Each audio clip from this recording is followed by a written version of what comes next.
নমস্কার, আমি মিঠু। শুরু করছি নজরে রাজ্য। ফোন করে করে লোন নেওয়ার আবেদন, সেই ফাঁদে পড়লেই নেওয়া হতো ব্যাংকের তথ্য। কারণ বোঝার আগেই ব্যাংক অ্যাকাউন্ট থেকে গায়েব হয়ে যেত হাজার হাজার টাকা। এভাবেই অনেককে প্রতারণা করে যাচ্ছিল একটি চক্র। ঋণ দেওয়ার নাম করে 49 কোটি টাকা সাইবার প্রতারণার মূল চক্রীকে গ্রেপ্তার করল পুলিশ। ঘটনাটি নদিয়ার।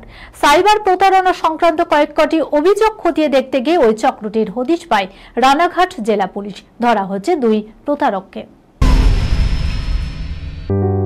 সুনির্ণয় imaging centre private limited advance প্যাথোলজিতে thalassaemia screening, large size biopsy setup সহ সমস্ত পরীক্ষা, echocardiography, fetal echocardiography, CT scan, CT guided FNAC, 4D USG guided FNAC, endoscopy, colonoscopy, uroflowmetry, spirometry, colour Doppler, digital X-ray, তাছাড়াও সমস্ত বিশেষজ্ঞ চিকিৎসকদের পরিষেবা একই ছাদের তলায় নিয়ে হাজির সুনির্ণয়।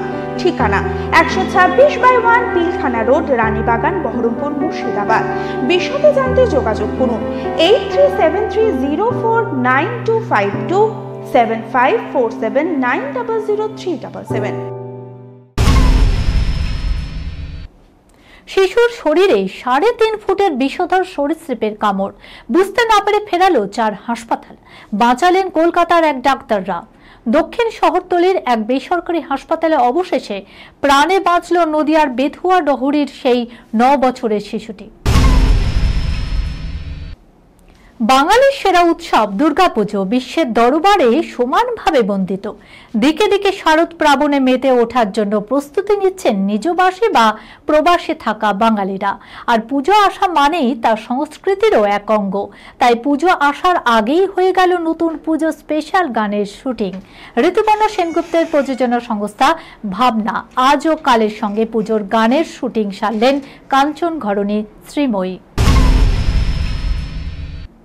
লাগাতার বৃষ্টিতে বিপর্যস্ত বাণিজ্য নগরী জলমগ্ন মুম্বাইয়ের বহু এলাকা। লাল সতর্কতা জারি রয়েছে ইতিমধ্যেই। শহরবাসীকে প্রয়োজন ছাড়া বাড়ির বাইরে না বেরোনোর পরামর্শও দেওয়া হচ্ছে। এমন অবস্থায় দিন 2 আগেই মায়ানগরীতে পা রেখেছেন শুভশ্রী গঙ্গোপাধ্যায়। কর্মসূত্রেই মুম্বাই পাড়ি দিয়েছেন। তবে একটানা বৃষ্টির জেরে সব পরিকল্পনা আপাতত বিষবাও জলে। তবে বৃষ্টি সব প্ল্যান ভেস্তে দিলেও সেই অবসরকেই মন চাঙ্গা করার টনিকে পরিণত করলেন এই অভিনেত্রী। কখনো জানলার পাশে নিভৃতে বসে বৃষ্টি ভেজা মায়ানগরীকে পাখির চোখে পরখ করছেন, তো আবার কখনো একাই কফির কাপে চুমুক দিতে দেখা গেল শুভশ্রীকে। এই খবরের সঙ্গে শেষ করলাম আজকের নজরে রাজ্য। আপনারা দেখছেন টিভি 24 বাংলা, সংবাদ বিনোদন সারাদিন সারাক্ষণ।